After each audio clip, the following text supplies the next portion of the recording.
ಮಂಜುನಾಥ್ ಅವರೇ, ಹಿಂದೂ ಸಮುದಾಯ ಜಾಗೃತವಾಗಿದೆಯಾ ಈಗ? ಹಾಗಾಗೇನಾ ಮಸೀದಿಯ ಒಳಗಿರುವ ಮಂದಿರ ಬೇಕು ಅಂತ ಹೇಳಿ ಈಗ ಕಾನೂನಾತ್ಮಕ ಹೋರಾಟಗಳ ಹಾದಿಯನ್ನ ತುಳಿದಿರೋದು, ಅಥವಾ ಇನ್ನೂ ಜಾಗೃತವಾಗೋ ಅವಶ್ಯಕತೆ ಇದೆಯಾ? ನೂರಕ್ಕೆ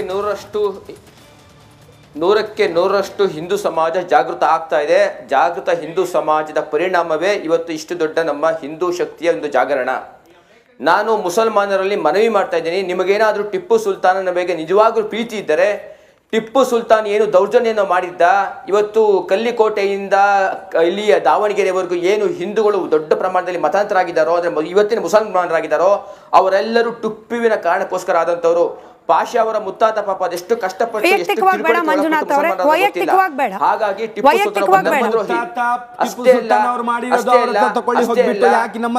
ಮಹಾರಾಜರ ಬಳಿ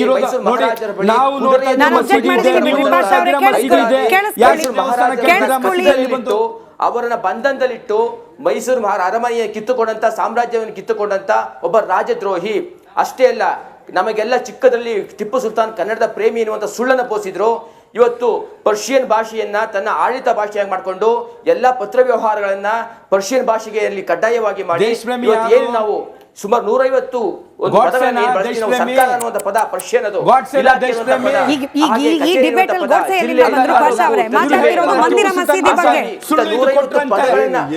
ಇಂಥ ಪದಗಳನ್ನೆಲ್ಲವನ್ನು ಕನ್ನಡದ ಪದವನ್ನು ತೆಗೆದಾಕಿ ಪರ್ಷಿಯನ್ ಭಾಷೆಯನ್ನು ಸೇರಿಸಿದಂತ ಒಬ್ಬ ಕನ್ನಡ ದ್ರೋಹಿ.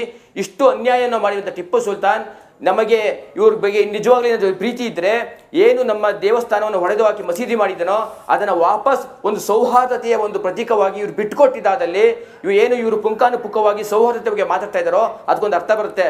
ಈ ದೇಶ ವಿಭಜನೆ ಆಗಿದ್ದು ಧರ್ಮದ ಆಧಾರದ ಮೇಲೆ, ಹಿಂದೂಗಳ ಜೊತೆ ನಾವು ಬದುಕಲಿಕ್ಕೆ ಆಗಲ್ಲ ಅಂತ ಕ್ಲೈಮ್ ಮಾಡಿದ ಕಾರಣಕ್ಕೋಸ್ಕರ ಭಾರತವನ್ನ 3 ಭಾಗವಾಗಿ ಮಾಡಿಕೊಟ್ವಿ. ಆದ್ರೂ ಸಹ ಇಲ್ಲೇ ಉಳ್ಕೊಂಡು ಹಿಂದೂಗಳ ಮೇಲೆ ದೌರ್ಜನ್ಯ ಮಾಡ್ತಾ ನಮ್ಮ 30,000 ದೇವಾಲಯ ನಾವು ಕೇಳ್ತಾ ಇಲ್ಲ.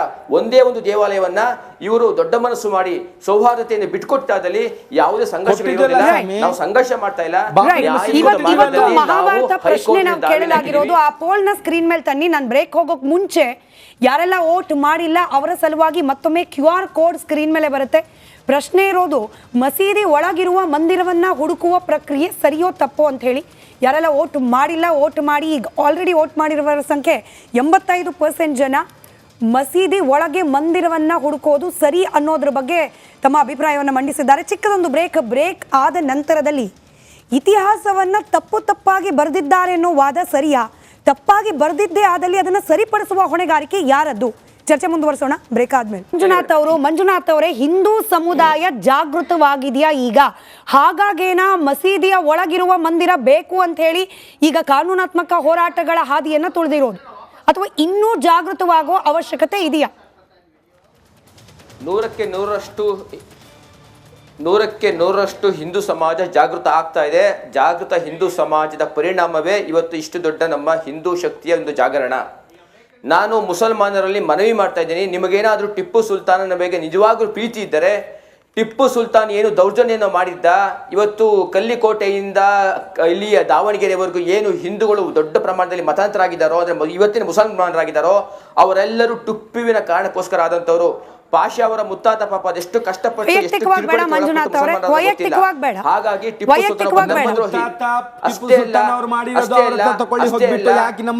ಮಹಾರಾಜರ ಬಳಿ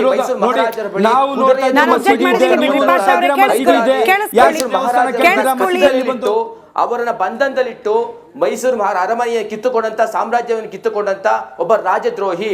ಅಷ್ಟೇ ಅಲ್ಲ, ನಮಗೆಲ್ಲ ಚಿಕ್ಕದಲ್ಲಿ ಟಿಪ್ಪು ಸುಲ್ತಾನ್ ಕನ್ನಡದ ಪ್ರೇಮಿ ಎನ್ನುವಂತ ಸುಳ್ಳನ್ನು ಪೋಸಿದ್ರು. ಇವತ್ತು ಪರ್ಷಿಯನ್ ಭಾಷೆಯನ್ನ ತನ್ನ ಆಡಳಿತ ಭಾಷೆಯಾಗಿ ಮಾಡಿಕೊಂಡು ಎಲ್ಲ ಪತ್ರ ವ್ಯವಹಾರಗಳನ್ನ ಪರ್ಷಿಯನ್ ಭಾಷೆಗೆ ಕಡ್ಡಾಯವಾಗಿ ಮಾಡಿ ಏನು ನಾವು ಸುಮಾರು 150 ಸರ್ಕಾರ ಅನ್ನುವಂತ ಪದ ಪರ್ಷಿಯನ್ ಅದು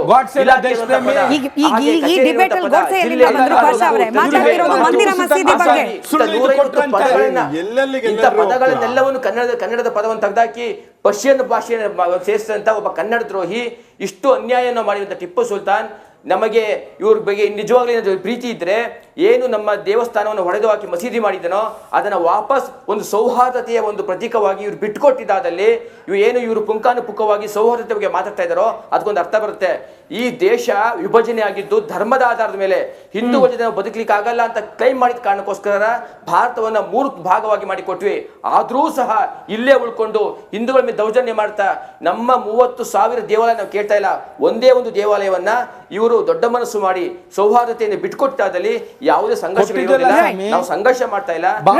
ಇವತ್ತು ಮಹಾಭಾರತ ಪ್ರಶ್ನೆ ನಾವು ಕೇಳಲಾಗಿರೋದು ಆ ಪೋಲ್ ನ ಸ್ಕ್ರೀನ್ ಮೇಲೆ ತನ್ನಿ. ನಾನು ಬ್ರೇಕ್ ಹೋಗೋಕ್ ಮುಂಚೆ ಯಾರೆಲ್ಲ ವೋಟ್ ಮಾಡಿಲ್ಲ ಅವರ ಸಲುವಾಗಿ ಮತ್ತೊಮ್ಮೆ QR ಕೋಡ್ ಸ್ಕ್ರೀನ್ ಮೇಲೆ ಬರುತ್ತೆ. ಪ್ರಶ್ನೆ ಇರೋದು ಮಸೀದಿ ಒಳಗಿರುವ ಮಂದಿರವನ್ನ ಹುಡುಕುವ ಪ್ರಕ್ರಿಯೆ ಸರಿಯೋ ತಪ್ಪೋ ಅಂತ ಹೇಳಿ. ಯಾರೆಲ್ಲ ವೋಟ್ ಮಾಡಿಲ್ಲ ವೋಟ್ ಮಾಡಿ, ಈಗ ಆಲ್ರೆಡಿ ವೋಟ್ ಮಾಡಿರುವವರ ಸಂಖ್ಯೆ 85% ಜನ ಮಸೀದಿ ಒಳಗೆ ಮಂದಿರವನ್ನ ಹುಡುಕೋದು ಸರಿ ಅನ್ನೋದ್ರ ಬಗ್ಗೆ ತಮ್ಮ ಅಭಿಪ್ರಾಯವನ್ನು ಮಂಡಿಸಿದ್ದಾರೆ. ಚಿಕ್ಕದೊಂದು ಬ್ರೇಕ್ ಆದ ನಂತರದಲ್ಲಿ ಇತಿಹಾಸವನ್ನ ತಪ್ಪಾಗಿ ಬರೆದಿದ್ದಾರೆ ಅನ್ನೋ ವಾದ ಸರಿಯಾ, ತಪ್ಪಾಗಿ ಬರೆದಿದ್ದೇ ಆದಲ್ಲಿ ಅದನ್ನ ಸರಿಪಡಿಸುವ ಹೊಣೆಗಾರಿಕೆ ಯಾರದ್ದು? ಚರ್ಚೆ ಮುಂದುವರಿಸೋಣ ಬ್ರೇಕ್ ಆದ್ಮೇಲೆ. ಮಂಜುನಾಥ್ ಅವರೇ, ಹಿಂದೂ ಸಮುದಾಯ ಜಾಗೃತವಾಗಿದೆಯಾ ಈಗ? ಹಾಗಾಗೇನಾ ಮಸೀದಿಯ ಒಳಗಿರುವ ಮಂದಿರ ಬೇಕು ಅಂತ ಹೇಳಿ ಈಗ ಕಾನೂನಾತ್ಮಕ ಹೋರಾಟಗಳ ಹಾದಿಯನ್ನ ತುಳಿದಿರೋದು, ಅಥವಾ ಇನ್ನೂ ಜಾಗೃತವಾಗೋ ಅವಶ್ಯಕತೆ ಇದೆಯಾ? 100% ಹಿಂದೂ ಸಮಾಜ ಜಾಗೃತ ಆಗ್ತಾ ಇದೆ. ಜಾಗೃತ ಹಿಂದೂ ಸಮಾಜದ ಪರಿಣಾಮವೇ ಇವತ್ತು ಇಷ್ಟು ದೊಡ್ಡ ನಮ್ಮ ಹಿಂದೂ ಶಕ್ತಿಯ ಒಂದು ಜಾಗರಣ. ನಾನು ಮುಸಲ್ಮಾನರಲ್ಲಿ ಮನವಿ ಮಾಡ್ತಾ ಇದ್ದೀನಿ, ನಿಮಗೇನಾದರೂ ಟಿಪ್ಪು ಸುಲ್ತಾನನ ಬಗ್ಗೆ ನಿಜವಾಗ್ಲೂ ಪ್ರೀತಿ ಇದ್ದರೆ, ಟಿಪ್ಪು ಸುಲ್ತಾನ್ ಏನು ದೌರ್ಜನ್ಯನ ಮಾಡಿದ್ದ, ಇವತ್ತು ಕಲ್ಲಿಕೋಟೆಯಿಂದ ಇಲ್ಲಿಯ ದಾವಣಗೆರೆವರೆಗೂ ಏನು ಹಿಂದೂಗಳು ದೊಡ್ಡ ಪ್ರಮಾಣದಲ್ಲಿ ಮತಾಂತರ ಆಗಿದ್ದಾರೋ, ಅಂದರೆ ಇವತ್ತಿನ ಮುಸಲ್ಮಾನರಾಗಿದ್ದಾರೋ ಅವರೆಲ್ಲರೂ ಟಿಪ್ಪುವಿನ ಕಾರಣಕ್ಕೋಸ್ಕರ ಆದಂಥವ್ರು. ಪಾಷಾ ಅವರ ಮುತ್ತಾತ ಪಾಪ ಅದೆಷ್ಟು ಕಷ್ಟಪಟ್ಟು ಹಾಗಾಗಿ ಟಿಪ್ಪು ಮೈಸೂರು ಮಹಾರಾಜರ ಬಳಿ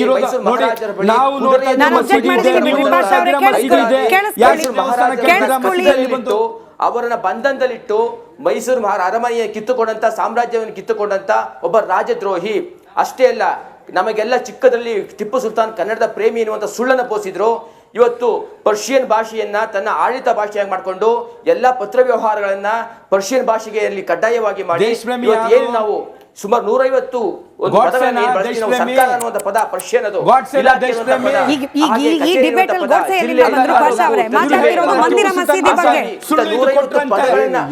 ಇಂಥ ಪದಗಳನ್ನೆಲ್ಲವನ್ನು ಕನ್ನಡದ ಪದವನ್ನು ತೆಗೆದಾಕಿ ಪರ್ಷಿಯನ್ ಭಾಷೆಯನ್ನು ಸೇರಿಸಿದಂತ ಒಬ್ಬ ಕನ್ನಡ ದ್ರೋಹಿ.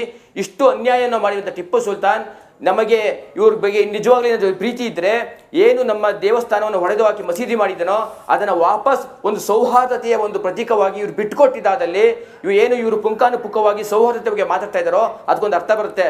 ಈ ದೇಶ ವಿಭಜನೆ ಆಗಿದ್ದು ಧರ್ಮದ ಆಧಾರದ ಮೇಲೆ ಹಿಂದೂ ಜೊತೆ ನಾವು ಬದುಕಲಿಕ್ಕೆ ಆಗಲ್ಲ ಅಂತ ಕ್ಲೈಮ್ ಮಾಡಿದ ಕಾರಣಕ್ಕೋಸ್ಕರ ಭಾರತವನ್ನ 3 ಭಾಗವಾಗಿ ಮಾಡಿ ಕೊಟ್ವಿ. ಆದ್ರೂ ಸಹ ಇಲ್ಲೇ ಉಳ್ಕೊಂಡು ಹಿಂದೂಗಳ ಮೇಲೆ ದೌರ್ಜನ್ಯ ಮಾಡ್ತಾ ನಮ್ಮ 30,000 ದೇವಾಲಯ ನಾವು ಕೇಳ್ತಾ ಇಲ್ಲ. ಒಂದೇ ಒಂದು ದೇವಾಲಯವನ್ನ ಇವರು ದೊಡ್ಡ ಮನಸ್ಸು ಮಾಡಿ ಸೌಹಾರ್ದತೆಯನ್ನು ಬಿಟ್ಕೊಟ್ಟಾದಲ್ಲಿ ಯಾವುದೇ ಸಂಘರ್ಷಗಳಿರೋದಿಲ್ಲ. ನಾವು ಸಂಘರ್ಷ ಮಾಡ್ತಾ ಇಲ್ಲ. ಇವತ್ತು ಮಹಾಭಾರತ ಪ್ರಶ್ನೆ ನಾವು ಕೇಳಲಾಗಿರೋದು ಆ ಪೋಲ್ ನ ಸ್ಕ್ರೀನ್ ಮೇಲೆ ತನ್ನಿ. ನಾನು ಬ್ರೇಕ್